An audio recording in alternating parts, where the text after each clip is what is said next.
Oh, and then you can take the bills on down to the undertaker parlor because Fred is dead. Fred's dead. Mary. Welcome back to our archaeological dig through television's most misguided decisions of the 1980s, Part 3. After excavating notorious failures like After MASH, Joni Loves Chachi, The Tortellis, Flo, and Gloria in our previous videos, we're descending even deeper into the glittery dumpster fire of TV's most baffling spin-offs. Now, if you missed parts 1 and 2, don't worry. We've dropped the links in the description below so you can check it out right after this one. The 1980s were the Wild West of television spin-offs, a lawless frontier where network execs believed any character who got 3 laughs could carry their own show.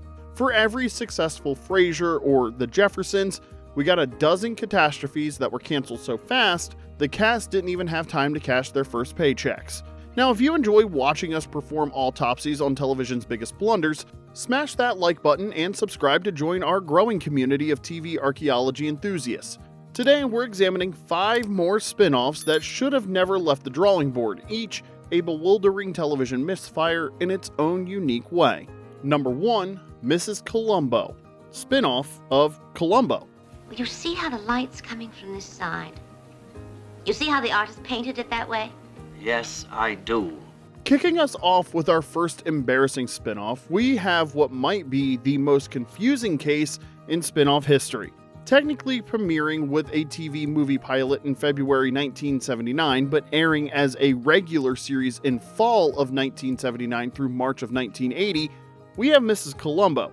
Yes, the mysterious unseen wife of Peter Falk's legendary detective got her own show, and it was every bit as confusing as it sounds. For those unfamiliar with the original Columbo, it was a brilliant detective series starring Peter Falk as the rumpled, seemingly forgetful Lieutenant Columbo, who solved crimes through careful observation and clever questioning. Throughout the show, Columbo often mentioned his wife, but viewers never saw her. It was a running joke that became part of the character's charm. First off, Mrs. Columbo was played by Kate Mulgrew, who was 24 at the time. Peter Falk was in his 50s. So unless Lieutenant Columbo was robbing the cradle and moonlighting as a time traveler, the math was off from the jump. They turned Mrs. Columbo into a newspaper reporter and amateur detective who solved crimes while raising her daughter. Cute, right? Except Columbo fans were kind of furious. The entire appeal of Mrs. Columbo was that we never saw her. She was a running gag, a character we only heard about. Giving her a face, a name, and a weekly crime to solve completely broke the magic. The show tried to establish Kate as the lieutenant's wife, but fans weren't buying it. She had nothing in common with the woman Columbo described, and when she investigated a ventriloquist murder in an episode called A Riddle for Puppets, things went from confusing to cringe. Critics weren't kind, with the Los Angeles Times comparing it to finding glass in your chocolate mousse. As we mentioned in our previous video, the backlash was so intense that NBC rebranded the show 3 times in rapid succession. It started as Mrs. Columbo, briefly became Kate Columbo by April and May of 1979, then changed to Kate the Detective by October, and finally ended as Kate Loves a Mystery by November and December. That's right, they retconned the entire premise of the spin-off while it was still airing. Even Peter Falk distanced himself from the spin-off, stating in interviews that this woman was definitely not his character's wife. In a 1979 TV Guide interview, he said, quote, "Columbo has a wife, but she's not an amateur detective running around solving crimes." Ouch. The show struggled to find an audience, bouncing around the NBC schedule like a pinball. It started on Thursdays at 10 p.m., then moved to Mondays at 9, before finally landing on Thursdays at 9. 3 time slots in less than a year, another sign of a show that's in trouble. After 1 season and a total of just 13 episodes, the show was canceled. Kate Mulgrew fortunately went on to better roles, including Captain Janeway on Star Trek Voyager, proving she was never the problem. The real mystery was why this show existed in the first place. Number 2. Sanford, spin-off of Sanford and Son. Coming up next, we find a show that tried to keep a beloved sitcom alive without half the title duo. Wait, hold on, time out. Did Sanford and Son actually have a spin-off without the son? Yes, it did, and it was every bit as awkward as it sounds.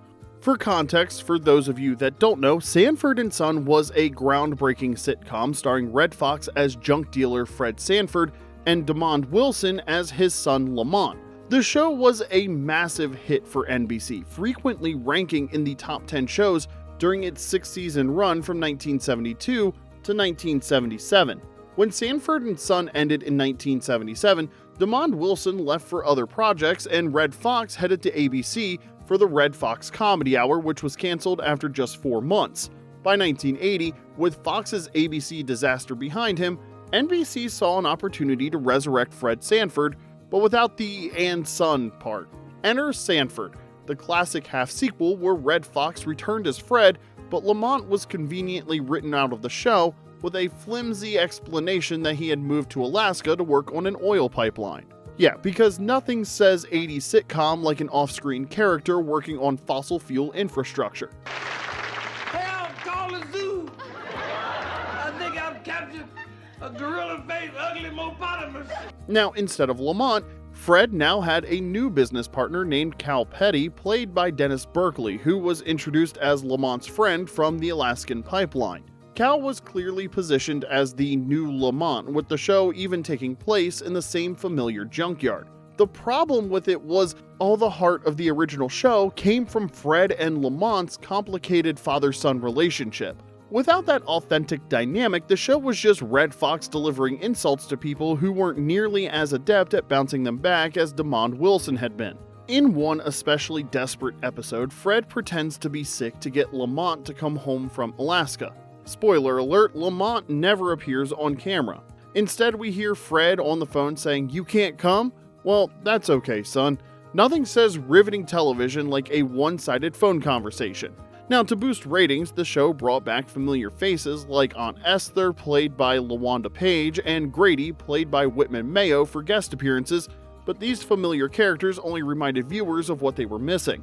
Critics weren't kind and viewers agreed, with ratings far below what the original series had achieved. Despite NBC's hopes that Fox's star power would be enough, Sanford limped through 2 abbreviated seasons before NBC finally put it out of its misery in 1981. The lesson in all of this is when your show is called Sanford and Son, both parts of that title are equally important. As for Red Fox, he eventually found his way back to television in the early 90s with the CBS sitcom The Royal Family. Sadly, he suffered a heart attack on stage in 1991 and passed away, a tragic end for a pioneering comedian whose signature character deserved a better swan song than Sanford. Number 3, Enos, spin-off of The Dukes of Hazzard. For our third spin-off disaster, we've got a good old boy who should have stayed in Hazzard County. Here's a formula that rarely works. Take a lovable supporting character from a southern action comedy and send him to Los Angeles? Well, unfortunately, that's exactly what CBS did with Enos, a Dukes of Hazzard spin-off featuring Sonny Schroyer as the good-natured, somewhat naive deputy Enos Strait. In the original show, Enos was perfect, wide-eyed and innocent in the chaos of Hazzard County, with an unrequited crush on Daisy Duke that made viewers root for him. The Dukes of Hazzard was at the height of its popularity when CBS decided to cash in with a spin-off, because of course they did. The show was consistently in the top ratings, and CBS executives spelled potential spin-off gold. I thought you had to be convicted of a crime to be put on probation. You really surprised me in there, taking the blame. But in Enos, they made him a big city cop trying to bring his country charm to gritty LA. The show paired him with a streetwise partner named Turk Adams, the exact opposite of Enos, for that classic odd couple dynamic. Each episode typically began and ended with Enos writing a letter home to Daisy Duke, narrating his experiences in the city. This framing device was actually one of the more charming aspects of the show. However, despite Enos being a likable character, something was lost in the transition from supporting player to leading man. The fish out of water premise could only sustain so many episodes before it started to feel repetitive.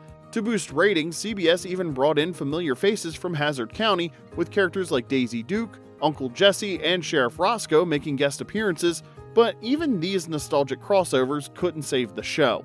Enos aired on CBS from November 1980 to May of 1981, completing a single season of 18 episodes before cancellation.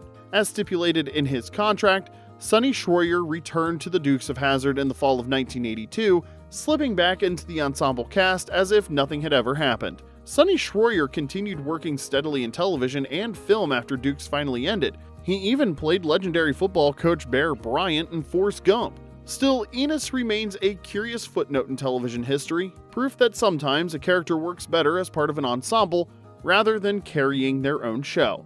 Now, if you're enjoying this nostalgic cringe fest, make sure to hit that like button and subscribe for more trips down TV's memory lane. Which of these spin-offs do you actually remember watching? Let us know in the comments section below. Number 4, Beverly Hills Buntz, spin-off of Hill Street Blues. Moving on to our 4th spin-off flop, we're heading to Beverly Hills with a gritty cop who took a wrong turn at comedy. Hill Street Blues was a gritty award-winning cop drama with complex characters and a huge following. Dennis Franz played the rough-around-the-edges Detective Norman Buntz, a hard-nosed cop with questionable ethics but undeniable charisma. His character was introduced in the show's later seasons and quickly became a fan favorite for his no-nonsense attitude. When Hill Street Blues ended its run in 1987, NBC decided to take Buntz in an entirely new direction. The result was Beverly Hills Buntz, which aired from November 1987 to May of 1988. Yeah, it's around the corner over there. Thanks. Pray you never get a prostate. The premise had Buntz leaving the police force and moving to Beverly Hills to become a private investigator, bringing along former snitch Sid the Snitch Thurston, played by Peter Jurasik. This odd couple pairing, the tough cop and the neurotic informant, was supposed to generate comedy gold. The show tried to maintain some of the edginess of Hill Street Blues while injecting sitcom-style humor, creating a tonal challenge that the series never quite resolved. It was trying to satisfy fans of both gritty police dramas and lighthearted comedies, but ended up appealing to neither. 13 episodes were produced, but only 9 actually aired during the original run. NBC initially gave the show what they called designated hitter status, intending it to fill primetime slots following popular shows like Cheers and Night Court, but the strategy never paid off. What made Beverly Hills Buntz particularly puzzling was how it took a character created for drama and attempted to retrofit it for comedy. The transition simply didn't work, despite Franz's considerable talent as an actor. The reviews were mixed at best. While some critics like David Bianculli suggested the show should be a hit, audiences didn't agree. The tonal inconsistency left viewers confused about what kind of show they were watching. NBC pulled the plug after airing just 9 of the 13 produced episodes. Dennis Franz got the last laugh, though. He'd win multiple Emmys as Detective Andy Sipowicz on NYPD Blue, creating one of television's most complex and enduring characters. Turns out gritty works better when it's not sandwiched between laugh tracks. Number 5, Jackée, spin-off of 227. In completing our list of embarrassing spin-offs, we have a star who should have shined bright, but ended up with a show dimmer than a power outage. When it comes to scene stealers, Jackée Harry's Sandra Clark on 227 was the MVP.